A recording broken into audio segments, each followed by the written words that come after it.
Bienvenue sur Gap de parents, le podcast qui explore sans filtre les écarts entre les idéaux et la réalité parentale pour vous aider à comprendre, à naviguer dans votre vie de parent et à grandir à chaque étape vécue de cette magnifique et ô combien challengeante aventure.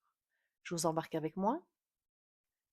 Bonjour à tous, j'espère que vous allez bien. Alors aujourd'hui, j'aimerais en fait être dans la continuité de l'épisode précédent. Parce que comme vous le savez, il me tient à cœur de ne pas faire des épisodes trop longs pour vous permettre de les écouter normalement en une seule fois dans vos vies bien remplies. Et donc, j'invite ceux qui n'ont pas écouté l'épisode 5 par rapport aux émotions à couper, nous laisser ici pour écouter l'épisode numéro 5 pour revenir ensuite à cet épisode-ci.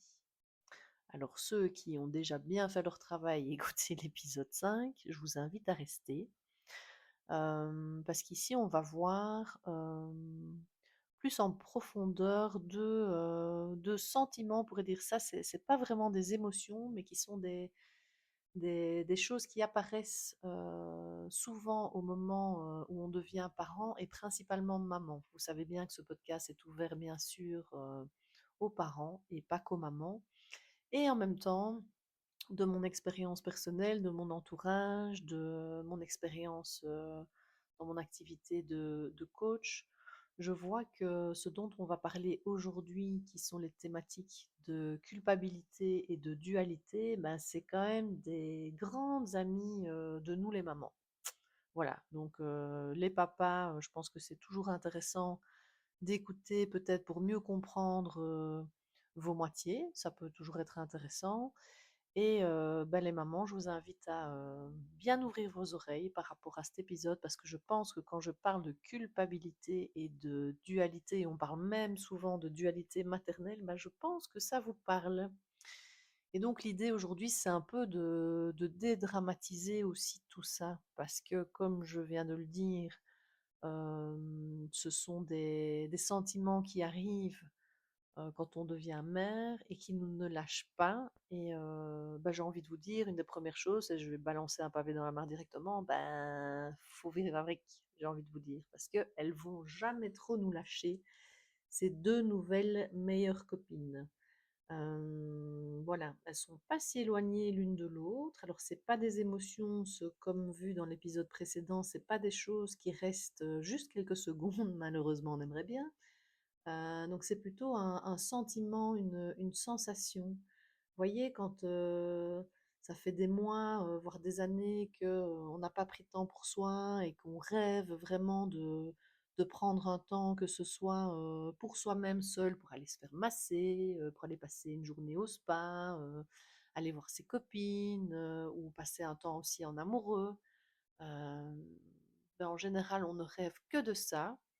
Et alors le jour où on a la possibilité de le faire, bon, on a copine numéro un, la culpabilité qui se dit oui, mais non, c'est pas bien, je vais faire ça le week-end où justement je voulais être avec mon fils ou mes enfants, etc.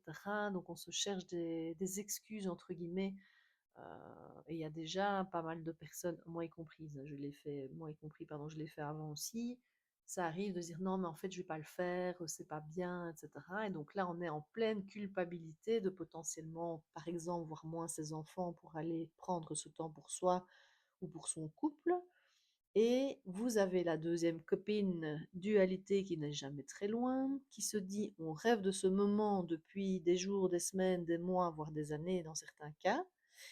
Et puis en fait, quand on a dépassé la culpabilité et que on se prend ce temps, seul, en famille, enfin je veux dire en couple, avec des amis, en famille, peu importe, un temps hors des enfants par exemple, pour prendre cet exemple-là, eh bien c'est ah, après un certain temps, ah mais en fait mes enfants ils me manquent, ah mais en fait c'est difficile, ou bien on a fait garder les enfants ou les enfants sont partis en voyage scolaire ou quoi que ce soit, etc. Et puis en fait on dit ah mais je me sens tout vide, en fait c'est comme si j'avais un bras, voire mes deux bras en moins, alors qu'en fait je ne rêvais que de ça. Et oui, je vous présente notre deuxième copine, voire amie, parce que ça va rester de longue date, la dualité maternelle. Voilà, voilà. Je pense que ces exemples parlent à pas mal d'entre vous. Et comme je l'ai dit il y a quelques minutes déjà, mais j'ai envie de vous dire, ça va nous coller au basket, je pense, un long moment dans notre vie de, ouais, de maman. Je reviens à ça, hein, on est plutôt focus maman ici aujourd'hui dans cet épisode, parce que je n'ai pas vraiment rencontré énormément de papas qui culpabilisaient en général justement quand on peut avoir des activités de couple, que ce soit un resto, un week-end ou autre, c'est allez, on y va, on en a bien besoin, etc.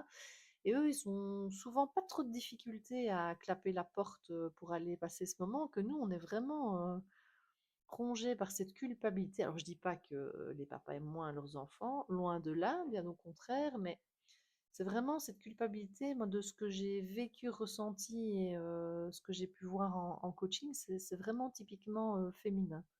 Donc voilà, comme je vous l'ai dit, bah déjà, descendre d'un cran, l'impression de se dire qu'on est toutes à la ressentir, les ressentir, ces fameux deux amis dont je vous parle. Peut-être pas au même niveau, ça c'est certain, mais je vous assure qu'on a quand même tout un certain pourcentage de ressenti par rapport à cela.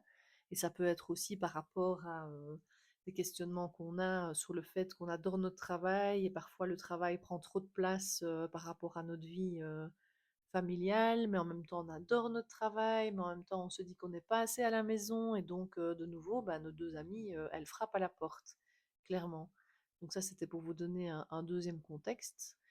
Un deuxième type d'exemple, on va le dire ça comme ça. Et donc à nouveau, je pense que c'est bien de, comme beaucoup de choses, hein, vous allez le voir de toute façon au long de tous ces épisodes de podcast, c'est que la conscientisation, c'est déjà une chose, c'est déjà super. Baisser d'un cran la pression de se dire et de l'auto-jugement, de se dire que finalement, c'est pas vous qui êtes nul, on est plein à ressentir la même chose et j'irais même à dire jusqu'à une majorité, ça c'est certain, je dis pas 100%, mais à mon avis, on en est bien proche. Et de se dire aussi que ben, autant l'accepter, être vraiment dans l'acceptation.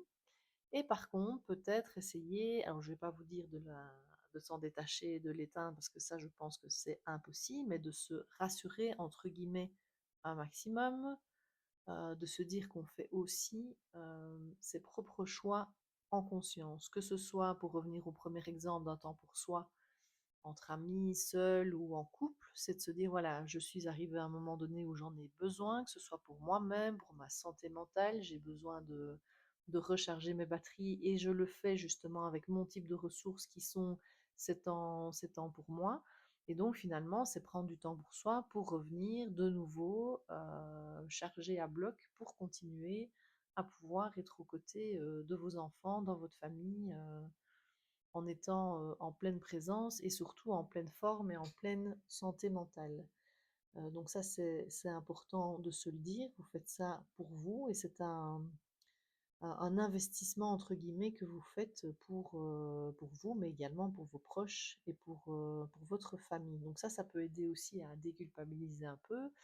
Et de toute façon, quand on parle de 7 ans, ben, nos enfants, on ne les laisse jamais seuls à la maison non plus, hein. Donc c'est de nouveau se dire que ben, ils sont soit avec leur père, soit avec la famille, l'entourage, ou même on revient sur l'autre thématique. Il y a 2 épisodes sur l'aide éventuelle, mais quand on n'a pas de l'aide dans sa famille ou dans ses proches, eh bien, on a tout ce qui est babysitter et autres personnes qui peuvent nous aider. Et donc, de toute façon, nos enfants sont entre de bonnes mains. Nous ne les abandonnons pas au coin de la rue ou au fond de la cave. Ils sont entre de bonnes mains, tout va bien. Nous sommes des adultes responsables et donc nous faisons bien les choses. D'accord? Donc, c'est faire son examen de conscience, de se dire j'en ai besoin et en même temps j'organise ça pour que finalement tout le monde soit bien et que, vous savez, finalement, on en a encore parlé récemment avec des amis, c'est marrant, que nos enfants, quand on les quitte comme ça, même si nous aussi on a la larme à l'œil potentiellement pour un week-end, une semaine, des vacances, peu importe, pour ceux qui ont de la chance d'avoir des vacances sans leurs enfants, voilà. C'est de se dire que même si notre enfant pleure, etc., n'est pas bien, ou comme quand vous savez, quand vous allez le déposer à la crèche, qu'il pleure, ou à l'école, c'est la catastrophe, etc., la majorité du temps, les enfants arrêtent de pleurer dans les secondes, voire dans la minute ou dans les minutes où vous avez passé la porte. Donc, keep cool, tout va bien. Et juste, on souffle un bon coup et surtout, on va profiter. Parce que l'idée, c'est que cette culpabilité Donc cette dualité, ben, en fait, elle ne vous pourrisse pas non plus la vie et surtout ces moments que vous accordez, ce serait un peu dommage.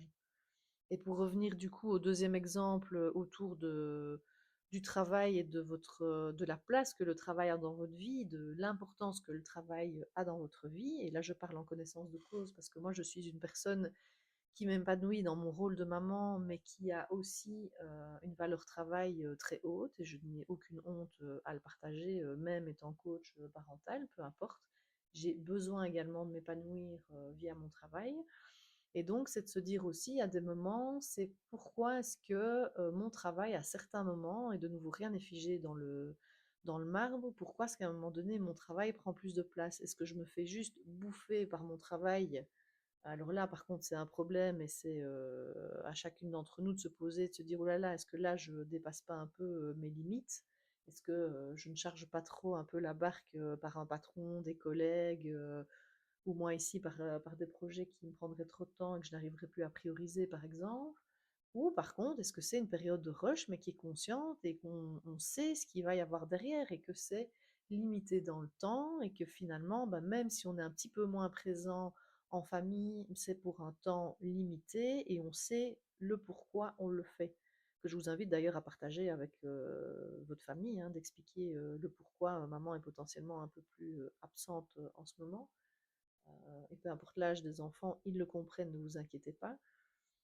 Donc voilà, c'est important de nouveau de revenir à soi et de se dire, ok, est-ce que c'est de jauger en fait la situation? Est-ce que c'est un truc qui devient plus long, plus permanent? Et là, ça pose souci parce que personne, de toute façon, peut être dans le rush, je pense, continu. C'est pas bon pour notre santé physique et mentale de toute façon. Parole de Bernice.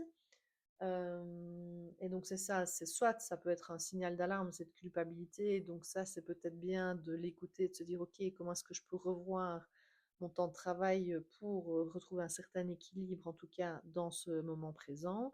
Et si c'est pour une période de rush bien spécifique due à un gros projet client, dû à je ne sais pas quoi, ce qui peut arriver dans votre travail à vous, à chacune d'entre vous, ben voilà, c'est conscientisé, on sait que c'est pour une période et justement on partage ça avec la famille et même pourquoi pas envisager, si c'est possible, d'avoir un temps justement de décompression suite à cette grosse phase de rush où on se dit que là justement on inverse la balance et on sera plus dans un temps en famille, bien sûr toujours en travaillant, mais vous voyez ce que je veux dire, peut-être accorder à ce moment-là plus de temps à sa famille. Voilà, ça c'est une autre proposition.